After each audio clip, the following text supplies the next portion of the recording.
say we don't like it. All right. Call this work session on the budget to order. Let's go around the room, introduce ourselves to the record, starting with Lance. Lance Wilbur, Office Manager of the Budget. Fred Dice. Forrest Dunbar. Eric Croft. Christopher Blomstead. Amy Bosky. Suzanne, sorry. John Middleton. You're switching positions, huh? Tim's here. And Rose, would you? Rose Foley, Assembly Budget Analyst. So Rose is, I think, going to be sort of taking the lead on this. So we've got all the amendments. Do you want to maybe come closer? Lance asked for a few minutes in the beginning to just give you guys a brief overview on the revisions to the utilities budget that will be introduced at Tuesday. Okay. Thanks, Rose. Go ahead, Lance. Thanks, Mr. Chairman. On April 10th, we were hoping that we could introduce the S version of the utilities and enterprise budget. We weren't able to do that. So on the addendum, you'll have, I believe it's going to be AR 2018-112. Basically, what we were doing is two significant things. One is that AWWU had requested some additional authority to spend their equity, basically their budget, on buying some materials for treatment. And I believe most of it, I think, will be in the Girdwood area. Then we made some refinements to their IGCs, and basically as it relates to their NUSA calculations as well. So it's very small refinement just to bring their utility budget to more an accurate reflection for 2018. Other than the increase for the AWU, while they asked for 800,000, since there was adjustments in their IGCs and adjustments in their, I believe it was their NUSA calculations, the total net increase to their budget would be about 685,000. So if you have any questions on that, again, we're just introducing it. Ask that you act on it in April. The other thing that we have coming in on the workflow, just to be more timely, since the bonds passed, we're going to lay on the addendum, or an addendum item introduction for the bond appropriations. Just going to put those on the table, get that process started. Hopefully we'll get that, and if you want a work session, we can share that with you. And that would be helpful, because if we don't introduce it on the 24th and act on the 8th, then we're acting on the 20th later in May, and that may help hurdle the project. So other than that, I just wanted to bring that to your attention. The questions that you had yesterday, I had some conversations with Rose a little bit, so we're working on some responses for you on those things. And if you guys have any questions as a result of your actions today, then we'll try to be responsive before you, or at least by Monday, depending on your actions. So I'm here just to listen and take in to see what you guys have, and if you have questions, I'll try to address them. Mr. Trey. Through the chair, Lance, got a couple questions for you. The Prop 11 increased the exemption to 50,000. Yes. Does that take place next year, or is that factored in this year's budget? It's factored in this year's budget.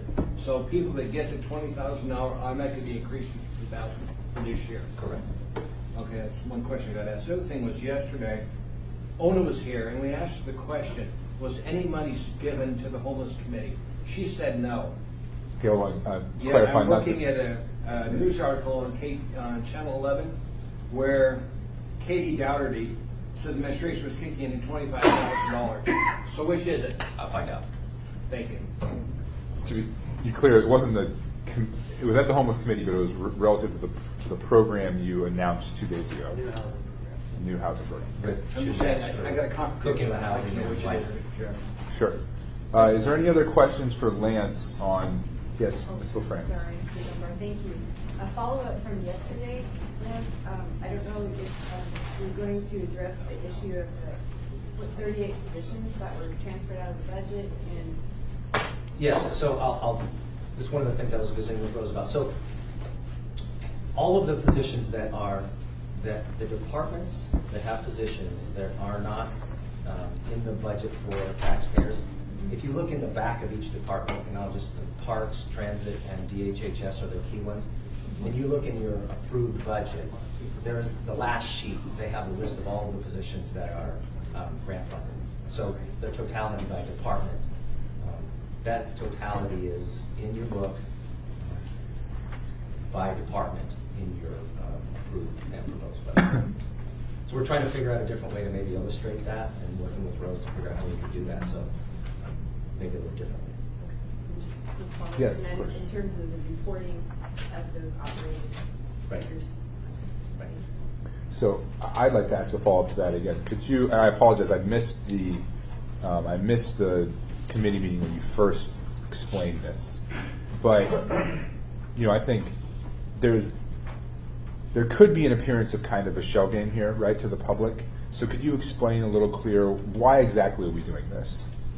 So I'll try to make it, there's lots of moving parts, but I'll do the best I can to make it simple.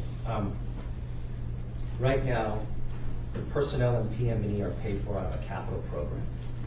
They're not paid for, ultimately, they're paid for out of a capital program. But what we have done in the past is we have shown them in the operating budget, and then we then pay them with the capital program. Unlike myself, it's basically property tax money, I don't charge to a capital program. We're going to take that out of the budget. The effect is no change in the tax cap, because the capital money, if we take positions out that are funded within the tax cap, the general government positions, then that would move the tax cap up and down directly. These positions are directly charged to a capital project, so it doesn't affect the tax cap, so it doesn't make more room or less room. It's just a reflection of how we illustrated them in the budget. So that's as simple as I can explain it. Mr. Weddle. Sorry, back raise my hand when my mouth is full. Sorry. Raise my hand and then take a bite. I miss that meeting too, because I was on this petri dish of millions of diseases flying back to town. I know. With Jerry. Because I have the same sentiment there. So, but my impression was, now there's $7 million more for the budget. No, there is not. There's not. There is not. We're still funding it, it's just in the capital budget now. Okay. It's being housed in the capital budget. Okay. So there won't be a press release, administration cuts budget by $7 million or anything along those lines? No. Good. All right, well, I think that satisfies my curiosity on that. Is there any more questions for Lance before we get into the amendments? Okay. Oh, Mr. Gates. I'm just trying to understand. I'm not a finance person, but when you move positions to capital budget, you said something that we're not taxpayer funded positions for the capital budget. There's some of the capital budget also taxpayer funded. And this is, I guess, around the capital budgets from grants and bond sales and stuff like that. It's in the portion of those taxes. So Dean's bringing up a good point. In the operating budget, they are tax dollars for operating expenses, okay? And that is how it's illustrated. The PM&E staff that charge directly to capital projects, they charge to the bonds. We don't call that an operating expense. That's not operating money, it's capital money. We're paying for that operating activity, if you will, but it's capital, we characterize as capital money, not operating. Yeah, Mr. Bussey. Follow up, I think what Dean was saying is how we're classifying it as, maybe I got it wrong, but how we're classifying it as not taxpayer funded. Ultimately, it doesn't matter if it's coming from a bond, a grant, or whatever. It's coming out of taxpayers' pockets one way or another. Correct. It's just maybe not from property taxes, or no, it's not in the operating budget. But it's all taxpayer money. But we look at it as grant funding versus directly from. That's a simple way to explain it. You could look at it like a grant. Okay. Thank you, Mr. Wilbur. So I think we'll move on to the amendments, and we should have a packet of all of them. And yes, Mr. Gates. Yeah. I wonder if, this year, I guess that works. In future years, will we have to shift how these positions are in budget if bonds aren't approved by voters for some projects? If we don't get some grants, we need to shift this again. So, through the chair, Mr. Gates is exactly right. So if we have a position, and we could use a bond funded position, if we want to keep that activity going and we don't have any bond money, we would have to take it out of our operating. It would be the same thing if we had a federal grant supporting a health nurse. If that went away, but we wanted to keep the nurse, then we have to find property tax money to pay for that nurse. And that would be, pardon me? SROs. It All right. started with a federal program. Right. We kept them, so now they're in the operating budget. Thank you. Rose, would you like to come up here so I can hear you? So my plan now is to go through the amendments, starting with Mr. Weddleton. I think we're just going to present and discuss them a little bit, and then Rose is here. She helped draft them. Is there anything else you want to say before you started, Rose? No, this meeting is really for all of you to see each other's amendments and ask any questions you have to work those out before Tuesday if possible. Thank you. Mr. Weddleton, would you like to start us off? Yeah, I'd be happy to. So we have on the top amendment one from me for relatively small, about 15,000, which is simply a match for an AMATS project that's on the tip. And it's to kind of work towards the land use plan actions 5-3 and 6.8 in the new land use plan that we adopted. You know, we just did the reroute study, or reroutes for the buses, and they're doing some of what they were supposed to, but I think there's room for improvement. So this is to take another look and say where can we kind of continue to improve the transit system. Could you state for the record what the TIP is? Transportation Improvement Program. It has to go through the AMAS process to get on the list. Mr. Cross? And the source, you used this source a bunch, so can you tell me a little bit more? I mean, it's the same narrative, but payroll and SAP related stuff are going to have not excesses, but deficits, right? How can this be a fund source? We don't expect that to be that they had money allocated for overtime, but then also 2 positions. I think with the 2 positions, they won't need the overtime. So it's a non-SAP issue? Well, they do a variety of things in payroll. Probably SAP is the stumbling block. I'll let Rose. Happy to add to that. So in the first quarter revision, there's $103,000 for overtime for payroll. They're currently over their overtime budget, but within their labor budget, they have plenty of room for now. Since the Assembly is somewhat constrained by not knowing what fund balance is, we thought it was reasonable to take some of that overtime allocation, allow payroll to continue to operate within their appropriated budget. If and when they need more money, they can come to the Assembly for an appropriation when fund balance is known. I'm sorry, Rose. Can I just get, if Lance had any response to that source? Like, Yeah. as it reoccurs. Mr. Cross and Mr. Trainee. Do you want to answer? Yeah, follow up. Lance, did you have any it's used a couple of times so we can just be efficient and save time. The use of that as a fund source. So the estimate that we have from payroll is that their anticipated additional overtime, again, this is an estimate that they've given us, is about $103,000. And Rose is also correct. They are going to be have 2 positions fully staffed, that assuming the proposed budget is approved. So they had 3 requests. This was the 3rd one. And in the event that payroll runs hot, if they had 103 and they needed 105 or they needed 113, we would know that after that process. And then, as Rose suggested, we could do a supplemental when fund balance is done. But based on this, at that time, that's how they suggested that we handle it, not knowing what the fund balance is. But as I mentioned yesterday, when fund balance is known, we will be doing supplementals one way or the other. So, Before you, Mr. Trainee, I want to ask a quick follow-up to that. Does that mean that, so myself and Mr. Welton, I haven't seen the other ones here yet, but we propose a number of cuts. Okay. Are you saying that, to try to fund these things, but are you saying, because we don't really know if we have fund balance or not, the chance that we'll make a cut and then you'll just kind of come in behind and fill it back up, that our cuts are sort of illusory because we have these moving targets with all the departments? So the risk is this. The risk is that we don't have any fund balances over 17. Sure. And they do run hot. We have no money to supplement. So, but based on the information that we have right now, the administration proposed how we would suggest that we do it. I think Mr. Weldon is proposing, basically Slight modification. a little modification of that. So it's the best information I have for you right now. Thank you. Mr. Trainee. Thank you, Mr. Chairman. Just a couple of things. Lance, you mentioned running hot. Are we actually sure right now, at this point in time, that both the fire and the police department are not running hot? Because we don't know what fund balance is. Can you tell us right now they're not running hot? I can't. You what? I cannot. So It's we not don't closed. know what deficit is out there in front of us. I cannot tell you. I can tell you I mean, I cannot tell you for certain if the books are not closed. In working with the police chief, Chief LeBlanc, I actually do believe at this moment they'll end under budget.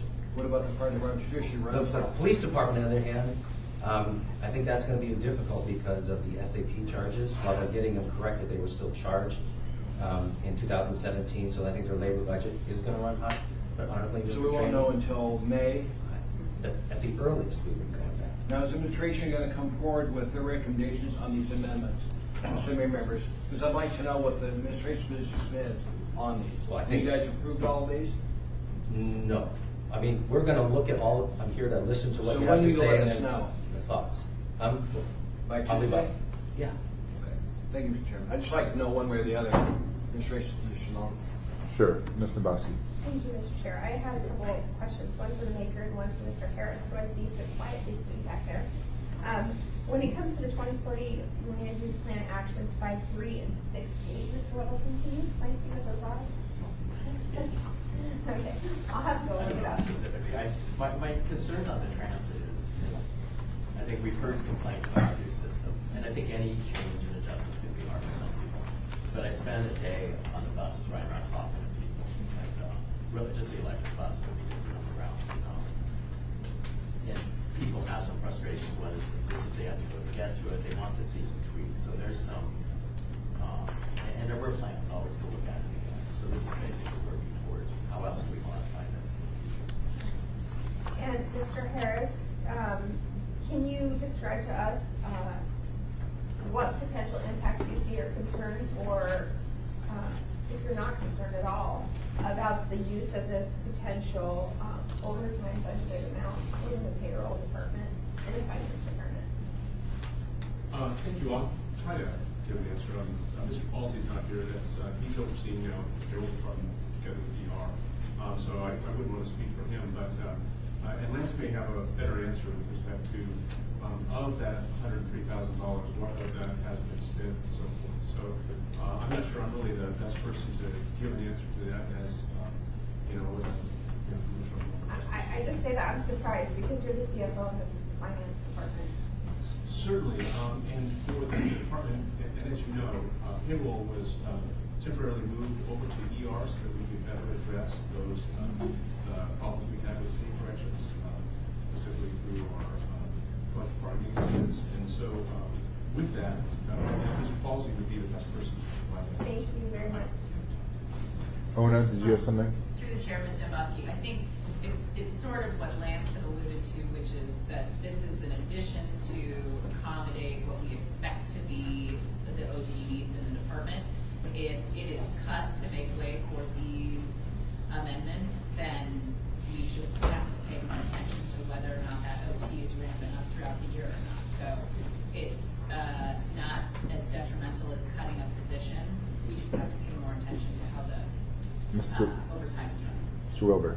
So I think I can help Ms. Nabowski with both her questions. The actions 5.3 and 6.8, when you look at the MTP, they have action items that they want to do. I think those numbers are related in the book to what those tasks are. And then as it relates to the projection, what we've asked payroll to do is tell us how much money that you've used in overtime in the first quarter, and then give us a projection on how long, how much more that you will need based on the rate in which you're improving it. And so that's how they came up with the estimate. Okay, and I'm familiar where to look for those. I just didn't know if you need anything to do specifically what those two action items were. That's what I was asking, if anybody. I think the action items refer to the 24-seat strict. The analysis is one of them. If you look in the plan, it says there's an action item, and I believe that's one of the action items. Thank you. Thank you. Are we ready to move on to the next amendment? Go ahead, Mr. Weldon. The next one is, and I just, maybe some disclosure, that's pretty trivial, is my wife Ronnie was a fourplex, sort of the eighth of a mile from Chugach Way. I don't think there's really any financial benefit in doing this, but I'm very familiar with Chugach Way. And we've been doing improvements on Chugach Way in addition to the Spinard Chamber of Commerce and so on. I think these guys know for decades, it's been a long time. And we're just finishing up a Spinard corridor report.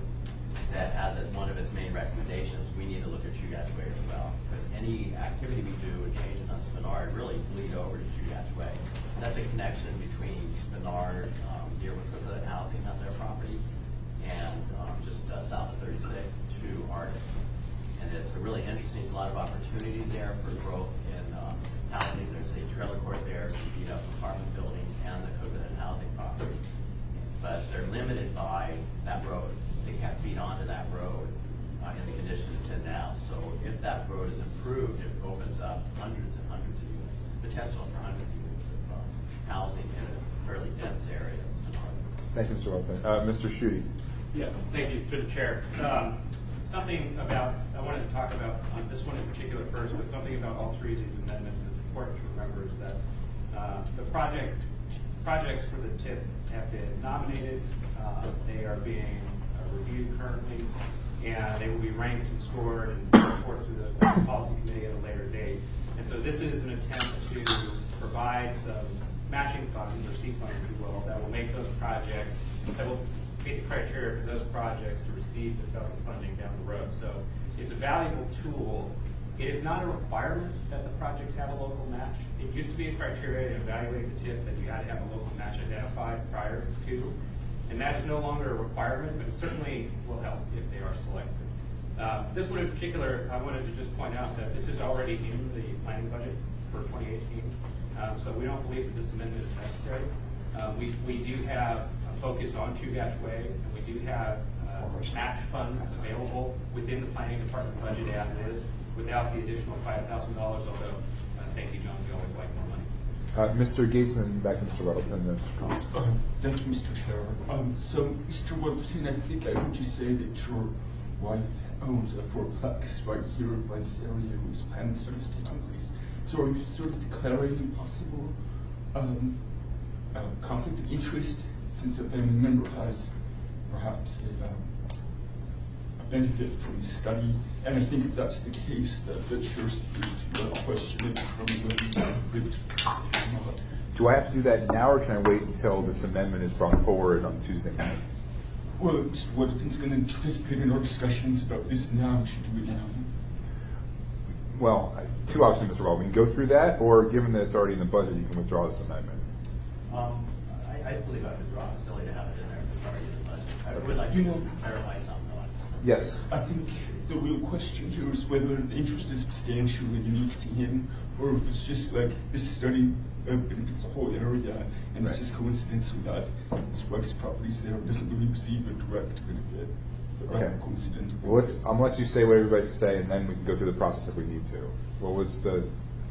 I would withdraw this since the money's already in there, so it makes some of that follow that route. But I would just say now, it doesn't need a match to be put in the TIP. Prioritize, but for the project to be done, we still have to have a match. Yeah, to the chair, that's correct. You do need a match to pay for your obligation, and it actually used to be a requirement, used to be a criteria for evaluating nominations at all, but it isn't any longer. Okay. On that note, before we move on, Yes. I would also point out across the way on 36, the last property holdout for the redevelopment is finally for sale, and that's the Korean bakery there, the Yummy Bakery.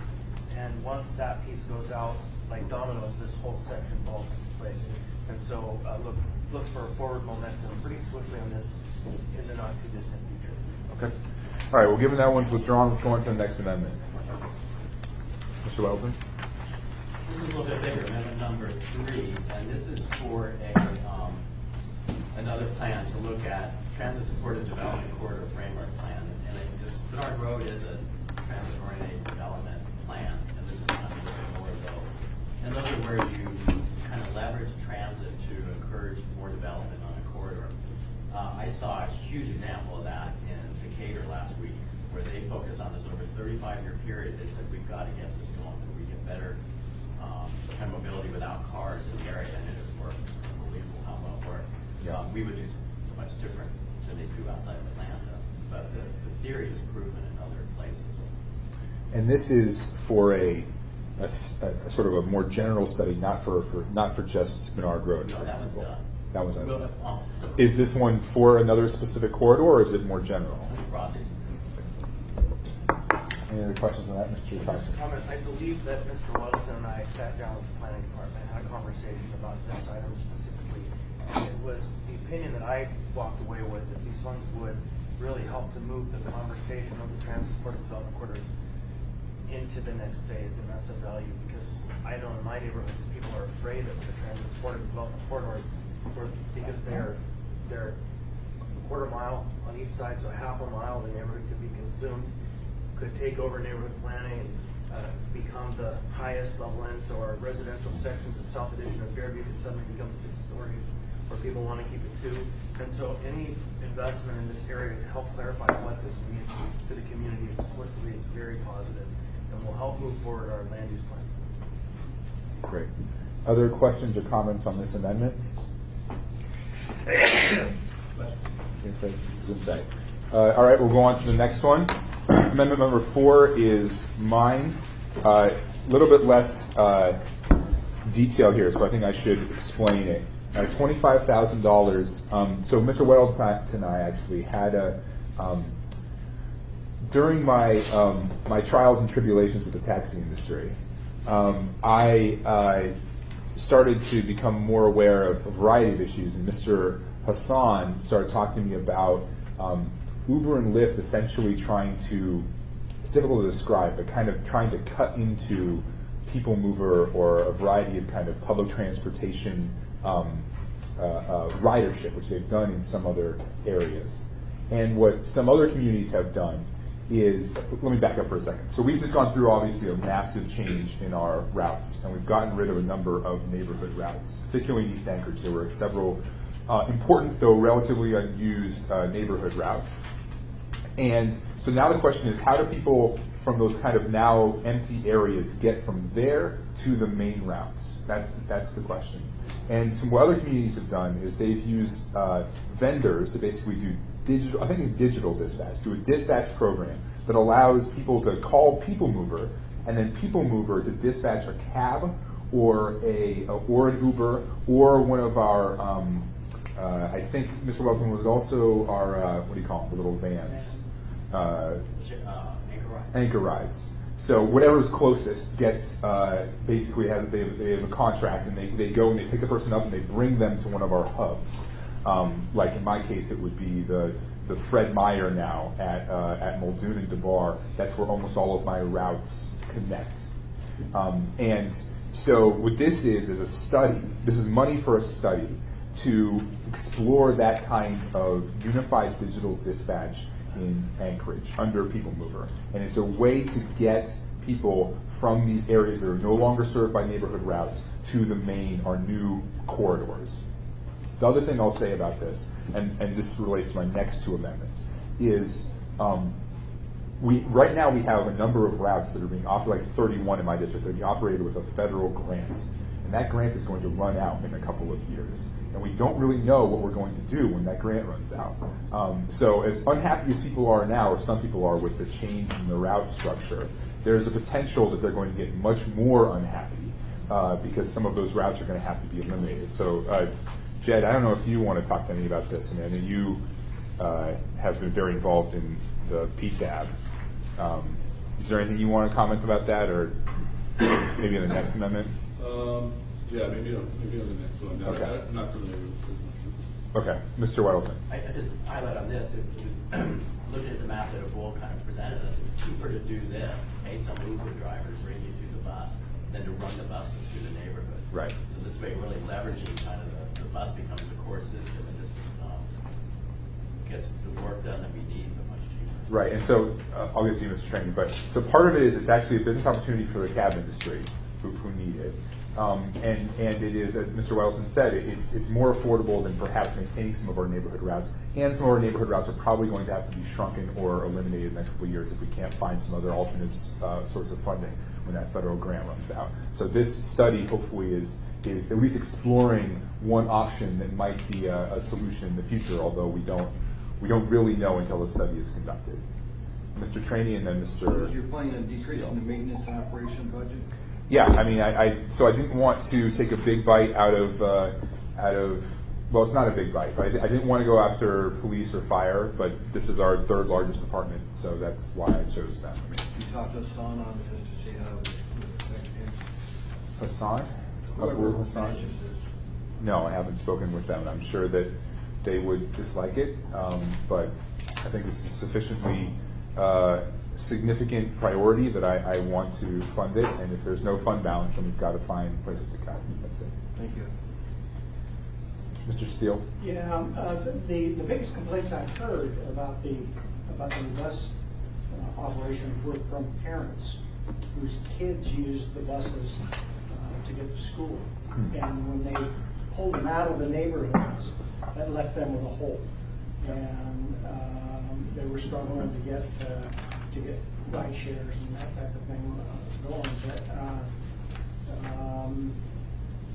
But with a little extension into the neighborhood, you might be able to pick up some of the stuff and not have to worry about, and not have parents have to worry about the kids shifting from cab to bus to get them to school. And for some of the younger kids, it might be tough. So anyway, I hope we're not so fixed on it that we can't look at those routes again in terms of, can we have some incursion into the neighborhoods to at least give them a bus? Well, I will. Let me respond to that, and then I'll go to you, Mr. Croft. So I have found if you have a specific route that looks like it's a little bit misaligned, I've actually found that Mr. Hassan is pretty responsive, and they'll at least investigate it. And in one case in Northeast Anchorage, we had a large group of seniors in Centennial Village that couldn't get to Fred Meyer. That was the main place they wanted to go. And he has actually changed one of the routes slightly, so now they can have a direct route instead of having to wait in the cold for a connection along Muldoon Avenue. So I think if you have there's a specific pocket where you see these problems, I think they are open to that. Well, I heard the complaints both from the far west portion of West Anchorage, Yeah. Turnagain area, and also from actually outside of our district, across the line a little bit into South Anchorage. Yeah. So those are the two areas. They weren't more scripted than that. They were just yelling at me.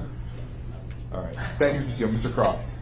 So I guess my concern about this is when you were talking about dispatching Uber, that's at their cost. This is going to be us operating a mini dispatch bus service. No. Isn't it? Well, we will have. Let me think. I'm trying to think. I think the vendor just provides an app, and they pay the who? So yeah, there would be an ongoing cost if we were to bring in the vendor. Certainly, there would be an ongoing cost. But the way it was described to me is there would likely be significant savings, as Mr. Weldon said, because we would not have to dispatch, for example, anchor rides as often. Well, let's be careful on savings from what, right? We use the savings from eliminating those routes to increase routes on, so we've used that money already. And to say it's cheaper than what we were doing before when we've already moved the money isn't really the point. We knew, and we all had, Worksession, we knew there was going to be pain from this. My district is a mix of Spenard, which really pretty much likes it, and West Anchorage, which is very mad about it. And I've spoken to both about the trade-offs of this, and that we can get to expansion once we make these start to be much more useful for people by having every 15 minutes on core routes, rather than every hour everywhere, and nobody can use it for anything. So, I mean, I don't mind studying, and particularly this amount of money to look at maybe an innovative system, but I'd urge us, that was a decision. We were in on it. There was going to be some pain, and I don't. Sometimes we can't make everybody happy. I think this was a good plan. If there's ways that we can make it better by small changes in the route or small innovative things like this, but if it's a thing of, hey, we saved a bunch of money not going to the neighborhoods, this is a lot cheaper. That money's already spent. So I agree with that, and I think I'm going to ask Mr. Hassan to come on Tuesday night and testify specifically to this, and to talk about maybe potential other savings that might result from this. Mr. Constant, did you have a? Yeah, it's kind of a philosophical look at this. I'm in that category of people who sees the benefit of Uber and Lyft and the TNCs, and also the benefit of cab companies, the service they provide, and also the benefit of our transit systems. And I have now at least 3 prominent constituents well known in the community who've let their car go and who are elderly and who are now using Uber and Lyft to get to our bus service. And it makes me think about South Anchorage, who and Eagle River have been left behind our transit system. They've been cut out.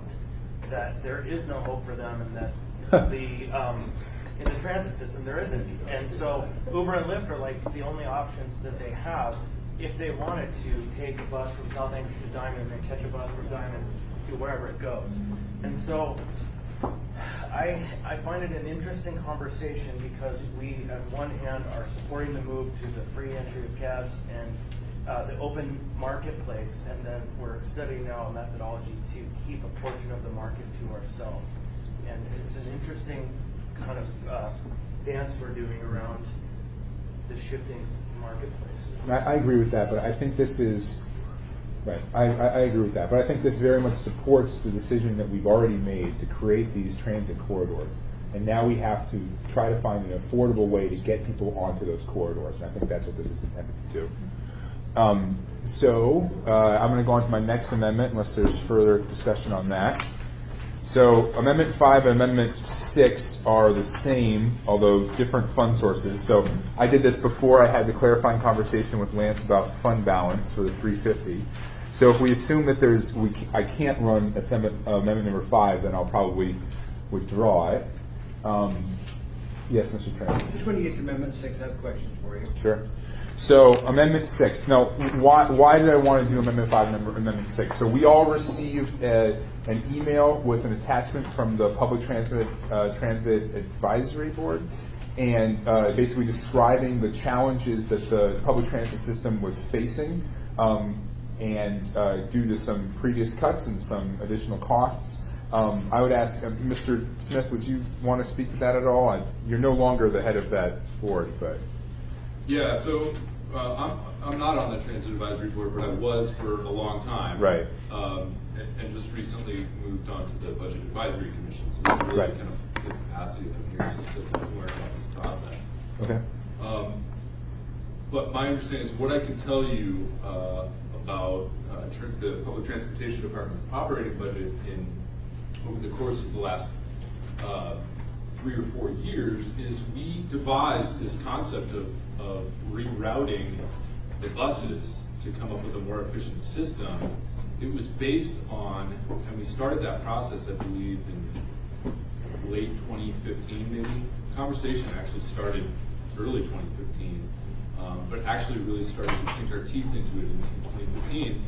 And the whole concept was that we were going to reallocate these resources based on existing funding to the system. We weren't going to ask for more funding, but we were really counting on the budget to not be decreased. And so we devised this system, came up with this map, and put these buses on these routes based on those 2015 funding levels, I think, or maybe it was the 2016. I'm not exactly sure. So I think that was kind of the approach that we were coming at this, and I'll be perfectly honest with you. I'm not intimately acquainted with all of the moving parts within that department's budget. I'm still learning a lot about this process, but that's just generally probably where we were coming at this from, is from those existing level of funding in 2016, and then I think when it was the 2018 budget was proposed, it came with less funding, is my understanding. And so then, therefore, it was like, how are we going to be able to provide this level of service that we have been working a long time to develop with fewer resources? Okay, me, then Dick, then Eric. So I agree with a lot of that. We went through this major change in routes, and I'm not sure how much response you all have gotten. I have gotten quite a bit of negative feedback about it.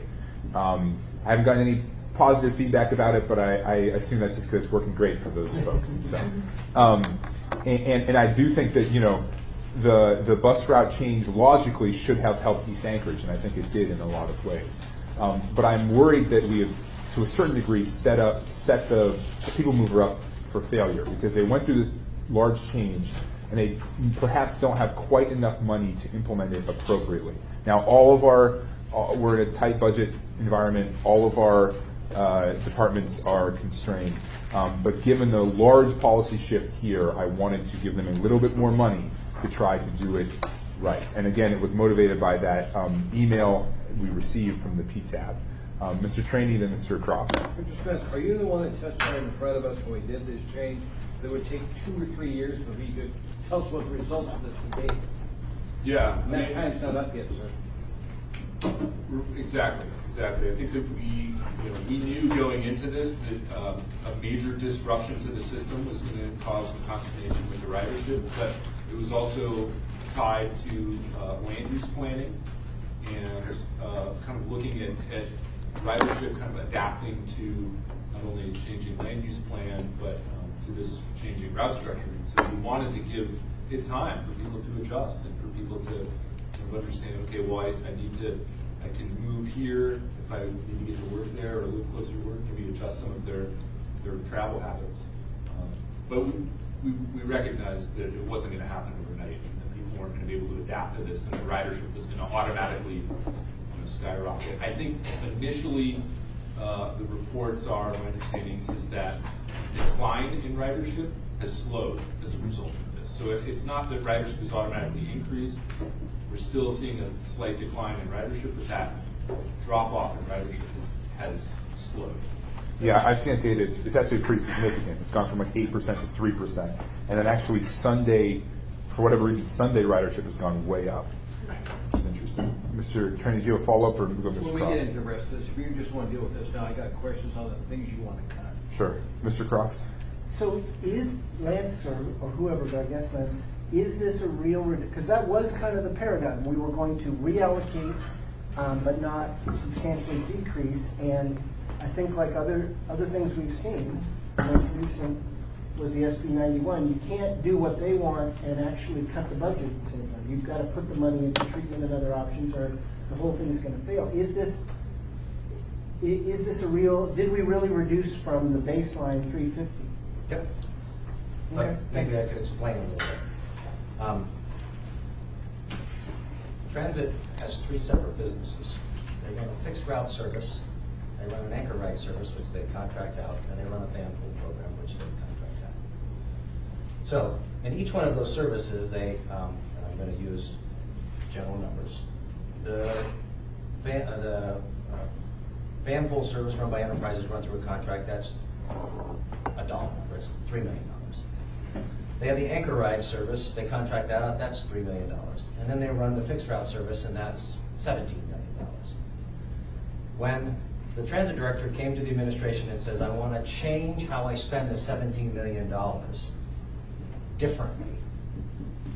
And when the transition happens, I have this grant money that's going to help me with the extra expenses in that transition. So, Federal grant? yes, CMAQ grant. The contract for the van pool service went down by $350,000 or $75,000. So since the contract went down, the cost of that business, we were in a situation, we were trying to find $9 million to balance the budget. As you remember, we were at $1,017,000. So we were looking for those savings. So in that part of their business, that's where we took the reduction from. In the director's mind, he had the 17, the 3, and the 3. And that totals up $23 million. He was, looking at that entire pie as maybe the transit was. But our point was, this cost of this business for this contract, you save money there, that's where we're going to take the savings. We're not going to change the anchor ride service, that's how much it was cost. And for the fixed route service during the transition, it's going to cost you $17 million. It might cost you a little more because I have a transition, we're going to use the CMAQ money. And then over time, that transition will then, the CMAQ money will go away, there will be efficiencies in the system, we'll probably have some difference in drivers, and so when you get to the year 3, when the grant money rolls around, The system will be more mature, we're back at $17 million. Okay, so good, interesting explanation, really appreciate it. So in your opinion, there has not been a significant reduction in maintenance of effort funds for our bus Correct. fixed? Correct. Thank you, that was my question. Mr. Constant? Yeah, so you have two amendments here, 5 and 6, one from fund balance and one from various sources. Are you proposing $500,000 in two amendments? No. They were, sorry, I didn't clarify that. If fund balance were available, I would have run out of fund balance. I wouldn't have run the other one. I'm assuming fund balance isn't going to be there, so I'll withdraw that amendment. To speak to your about cuts. Yeah, I want to talk to you about that when you're ready. Sure, I'll talk about it now. So I had to get from somewhere. I decided to spread the pain. I reduced the amount from 350 to 250 so I could give 100,000 less of pain proportionally to the police and fire. So the cuts to police and fire are proportionally much lower than the cuts to everywhere else because public safety remains a priority for all of us. So relative to their budgets, the cuts to police and fire are very small. And for everyone else, it's a 0.07%, so less than 1/10 of 1% to each of the other departments. Then, Mr. Chairman, what I'd like to see in relation to this is, Mr. Dyson's talked to us about the budget we used to have, where it would tell us what an impact reduction would do to them. I want to know from the administration what this type of reduction, Lance, will do to the ability of these various departments. For example, the assembly, which I know intimately, I want to know what $3,000 actually means and what they deliver for their office. I want to know what Parks and Recreation cut will mean to the Parks and Recreation Department. So I want the mission discuss before we vote on it. The impact of this cut, because Fred, you're right. The old budget we used to have, we could tell what every decremental reduction would give to us. So I want to know, Mr. Chairman, before I vote on this. Okay. I mean, there is a little bit of a challenge to that, and I recognize it because I'm saying, for example, I'm saying that Parks and Rec cut by $16,000. There are many different ways that Parks and Rec could choose to absorb that. Yes. No, I mean that's all I'm going to say. They can't really say, well, this would definitely be cut, or this would definitely be cut. They could say, we will probably respond to it in this way. No, but here's what they're going to do for us. They're going to cut out the maintenance on picking up garbage and homeless camps. So the message out there to the public is that somebody doesn't really care about cleaning homeless camps. I want to know from the administration if these reductions are done, what they're going to cut specifically, so they don't shut down Worksession Monument and say how bad we are. Okay. I want to know. Mr. Dyson? Thank you. So, when we went through the budget, I tried to figure out what hurts municipal people in our municipality the least. And I came up with downtown flowers, $870,000. Give them plastic, Fred. Pardon? Give them plastic. Yeah. So that's a fairly significant chunk. I did some research, and it seemed to me that there were volunteers and so on that could pick up some of that. But I don't understand your thinking when these incremental cuts kind of can hurt Alaska Anchorage people, and so there's a pot out there that isn't going to hurt anybody except to the unmeasurable effect if it makes us slightly less beautiful city, maybe, and we get slightly less repeat business out of the tourists. Anyways, not a criticism, but a suggestion of a relatively painless way of doing some of the things we should do with the least pain to the people that elected us. Respectfully submitted, sir. Thank you, Mr. Dyson. Yes, Mr. Wellington. He gets off track by talking about the flowers. It's certainly many valid points, but if the flowers were cut out at this point in this year's budget, are there already in the greenhouses growing and stuff like that? The process starts, so if that were cut, we usually get flowers in the greenhouse. Say all again rather than Okay. That was a question. Oh, okay. Yeah. Through the chair, yes, that ship has sailed. But to speak more specifically to your point, Chair Training, I think many of the departments, when they see this, they would go through that exercise anyway. How on earth would we absorb this? In the Parks and Rec example, I do think the flower is a little late, it's growing and it'll be out soon, but I do. Okay. All right. Let's go on to, Can I ask about yeah, this? Mr. Croft, sorry. Yeah, so is the intent of this to restore, to meet some of the pain that is being felt from the change in routing? Like, there's been an allegation that there was a decrease, and we just sort of addressed that. Is this to then fill in the hole from the pain from the rerouting, add additional that we've always wanted, or is it still addressing this idea that somehow we were shortchanged in the move? Let me reread the PTAB's letter, and I'll be able to speak to that more specifically on Tuesday night. Okay. Good. Next amendment, Amendment 7. Yep, this one's straightforward. It's my hope that we will continue the Sunday operation of the library for the rest of the calendar year. Maintenance and operation, I was more specific, snow plowing. We've had a light snow year, and we know that that's one area that there will be less demand unless we have an extraordinary fall. And so that's the proposal that I have here. The library is an essential service for people who are without vehicles and don't have home internet and are looking for jobs and opportunities in this community to get ahead and also to stay out of trouble.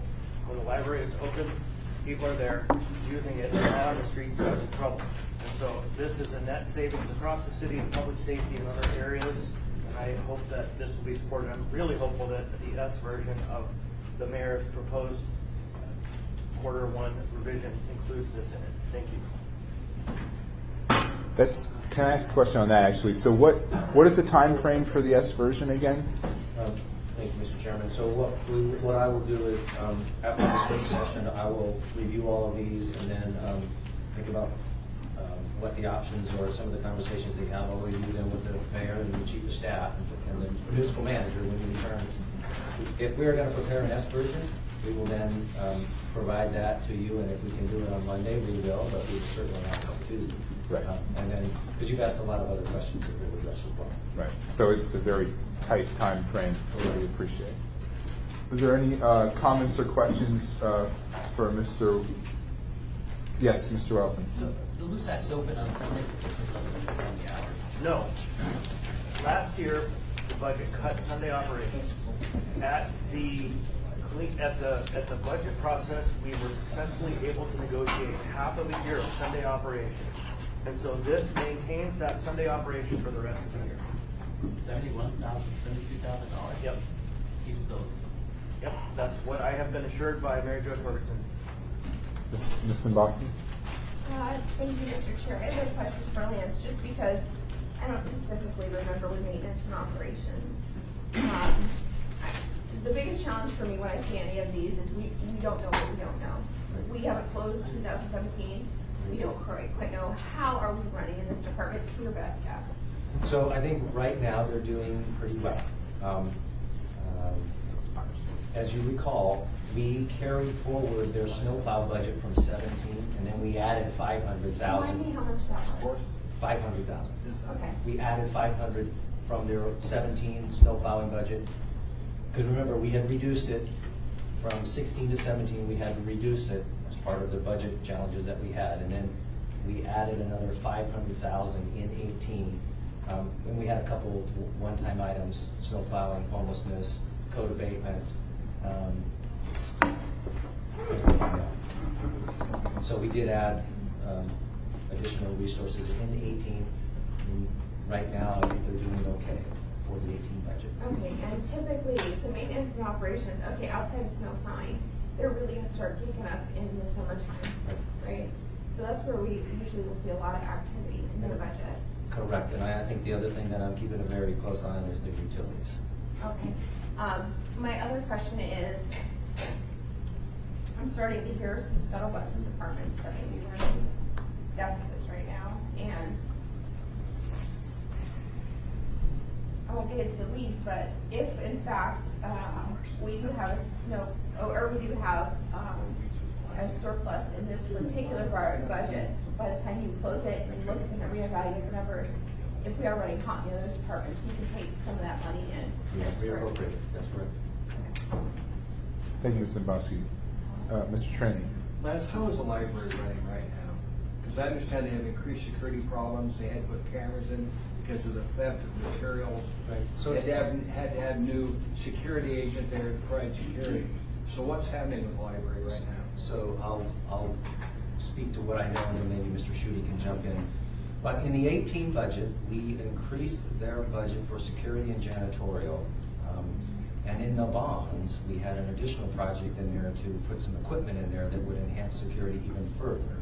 And so those are steps that the administration, with the support of the Assembly and the voters, have already taken on the security issues and the janitorial. And so I have a call into both Mary Jo and to Alan Chakowski to find out, how are they doing on the security and the janitorial, to make sure that that's happening timely.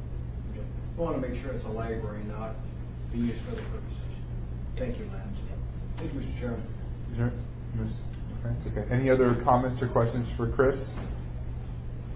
Okay, all right. I think we have one more, two more? One more. Ms. LaFrance. Thank you, Mr. Chair. This amendment is for $13,000 to support the largely community-led effort in Girdwood to update their Girdwood Comprehensive Plan. And for the past year or so, a 12-13-member committee of Girdwood residents has been working on updating the plan, which, as I understand it, hasn't been updated in about 20 years.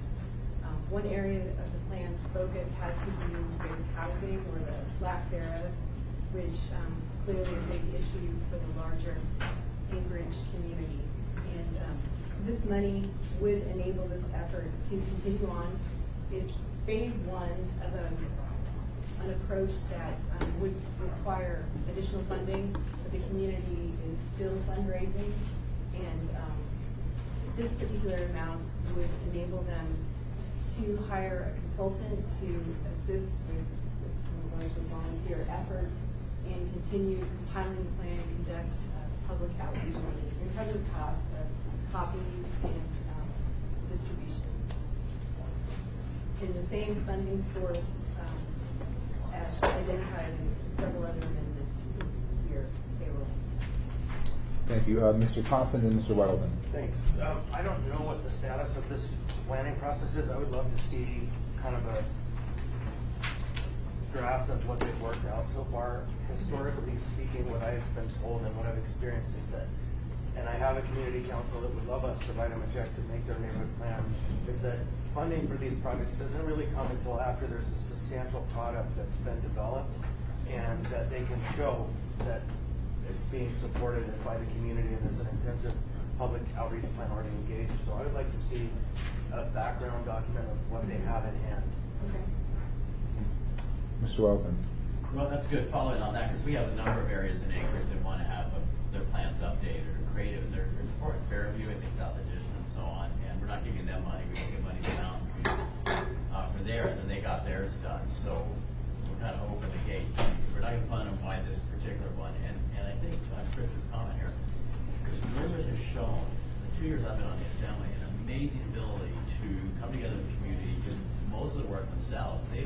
Typically they'll come to us and say, here's what we've been doing, we'll let you know what you need. I mean, they built their own bus system because they didn't have one. When the police issue came up, they said, all right, we'll solve that, we'll tax ourselves. The cemetery, they're doing their own cemetery. They had a library, wanted a library. Library's getting close. So they got a state grant for it. It's $1 million short. They taxed themselves for it. So this is a community that in so many ways says, we'll do it. And they're asking for a relatively small amount of money. And I just think they have proven their ability to make great use of every dollar they get and come up with their own money and do their own thing. That's good. You started out, I thought you were opposing this amendment for your community. You brought it back around, so I like that. So I support it because of that. And I think Yeah. if another community said, and has a proven track record that Girdwood has, I would support that too. So, If I might just add to that we do have a history of funding neighborhood plans. In fact, Fairview did receive, under my leadership, an $8,000 appropriation from the Assembly following a big $250,000 increment from the state that we used in part not for the plan, but the $8,000 from the Assembly did pay for the final draft by Agnew Beck to actually make it a presentable document. So we have a history of that. It's not just that, but I know that we have this because still blows me. Maybe we spent over $1 million on the Hillside District plan, so I know that we have funded plans before, but more recently we backed off from that. And it's wise. All right, well, that's our last amendment. I think we're right on the dot. Work session is closed.